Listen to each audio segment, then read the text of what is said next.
এই আঁচনিখনত প্ৰথম অধিকাৰ থাকিব যে যাৰ ঘৰত কোনোবা এগৰাকী সদস্য বিধৱা মহিলা বিধৱা পেঞ্চন লাভ কৰা প্ৰতিটো ঘৰেই এই আঁচনিৰ স্বয়ংক্ৰিয় হিতাধিকাৰী। দ্বিতীয় আহিলে যে মোৰ ঘৰত অবিবাহিতা ছোৱালী আছে। তৃতীয় এই আঁচনিত অধিকাৰ হ'ল যে যিসকলৰ ঘৰত দিব্যাংগ ব্যক্তি আছে। আৰু ফোৰ্থ থাকিলে যে যাৰ ঘৰত মহিলা এগৰাকীক মই বেলেগলৈকে বিয়া দিছিলোঁ কিন্তু শহুৰ বা শাহুৰেকৰ ঘৰত থাকিব নোৱাৰিলে, হয় বিবাহ বিচ্ছেদিত হ'ল, নহলে নিজে নিজে ঘৰত গুচি আহিলে। গতিকে প্ৰথম বিধৱা, দিব্যাংগ, অবিবাহিত ছোৱালী আৰু ঘৰৰ গিৰিয়েকৰ ঘৰৰ পৰা যিকোনো পৰিস্থিতিত ওলাই অহা ছোৱালী, এইখিনি কাৰ কাৰ পৰিয়ালত আছে। চৰকাৰৰ ঘৰৰ পৰা যোনে দৰমহা পেঞ্চন পাই আছে তেওঁ নাপাব।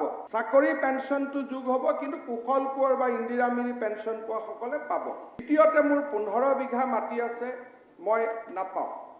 তৃতীয়তে মোৰ ঘৰত 4 চকীয়া বাহন আছে, মই নাপাওঁ, কিন্তু 2 চকীয়া 3 চকীয়া থাকিলে পাম। আৰু চতুৰ্থতে মোৰ ঘৰত ফ্ৰিজ আছে, মই নাপাওঁ। মোৰ 2 লাখ টকাতকৈ উপাৰ্জন বেছি, মই নাপাওঁ। আৰু ফাইনেলি মই যদি ট্ৰেক্টৰৰ মালিক, সেলফ হেল্প গ্ৰুপৰ জৰিয়তে ট্ৰেক্টৰ হলে কথা নাই, কিন্তু ঘৰত যদি মোৰ নিজৰকৈ ট্ৰেক্টৰ এখন আছে মই নাপাওঁ। আৰু ফ্ৰিজ থাকিলে ঘৰত মই নাপাওঁ।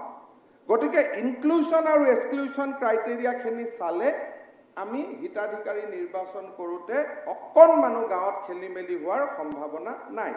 ইয়াত একো চাৰ্টিফিকেট নালাগে, চেকলিষ্টৰ লগত কোনো ডকুমেণ্ট আমি নাচাওঁৱেই। তাৰ পিছত আপোনালোকে হিতাধিকাৰী আমাৰ ডিষ্ট্ৰিক্ট বোৰ্ডে সিলেক্ট কৰিব। তাৰ পিছত অৰুণোদয় সহায়কসকল ঘৰে ঘৰে যাব। যদি ঘৰত গৈ তেওঁলোকে ক'ব দিব্যাংগ ব্যক্তিজনক মাতক, বিধৱা মহিলাগৰাকীক মাতক, যদি সেই পৰ্যায়ত তেওঁলোকে ঘৰত সেই ধৰণৰ যদি হিতাধিকাৰী দেখা নাপায়, তেতিয়াহ'লে উপায়ুক্তক আহি ক'ব যে এইজন হিতাধিকাৰী ভুল।